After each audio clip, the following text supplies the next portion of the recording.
চলে এলাম যথারীতি চিত্রশালা থেকে। আজকে আমরা নিয়ে আসলাম জুরাসিক যুগের ডাইনোসর, যেটি বাচ্চাদের একটি বিশেষ দুর্বলতা।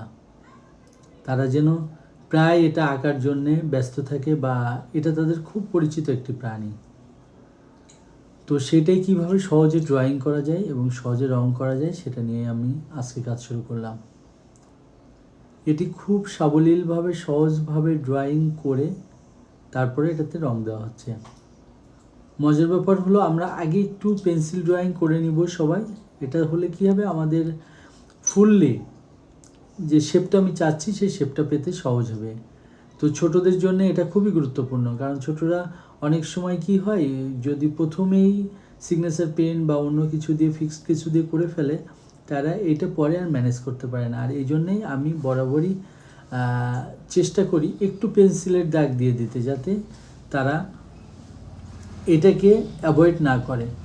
এটা করলে তাদের কাজের ক্ষেত্রে অনেক সুবিধা হবে। এবং এটা একটু কালারফুল করলাম এই জন্যে যেন ওদেরা মজা পায় বেশি। যেমন বডিতে আমি পুরোটাই ইয়েলো কালার এবং ঘাড়ের সাইড দিয়ে ওটাকে দিয়ে দিলাম একটু রেড কালার, যাতে বেশি আকর্ষণীয় মনে হয়। এখানে আমরা পুরো বডিতে যে কালারটা দিয়েছি এবং পায়ের কালার এবং দু এক জায়গায় আমরা একটু চেঞ্জ করব।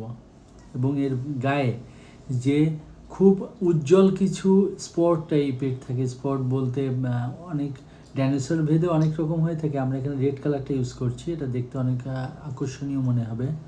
এবং সবচেয়ে বড় ব্যাপার যেটা আমি বারবার বলি, বাচ্চাদের জন্য আমরা বা ক্ষুদে আর্টিস্ট যাই বলেন, তাদের জন্য খুব সহজ সরলীকরণ কালারগুলো ব্যবহার করি, যেন তাদের রং করতে কোনো অসুবিধা হয় না, বুঝতে যেন না অসুবিধা হয়।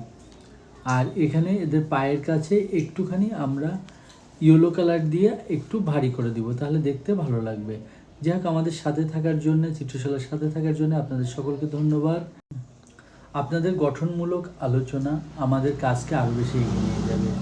আর সকল ক্ষুদে আর্টিস্টদের আমি অনুরোধ করব, তারা সব সময় যেন কিছু না কিছু ছবি আঁকে। যত প্র্যাকটিস করবে তারা নিজেকে তত বেশি এগিয়ে নিয়ে যেতে পারবে, কারণ প্র্যাকটিস ছাড়া কোনোভাবেই সে সামনের দিকে যেতে পারবে না। আর এর মাধ্যমেই আমরা জুরাসিক যুগের ডাইনোসরের আঁকা কমপ্লিট করলাম। সকলে ভালো থাকবেন।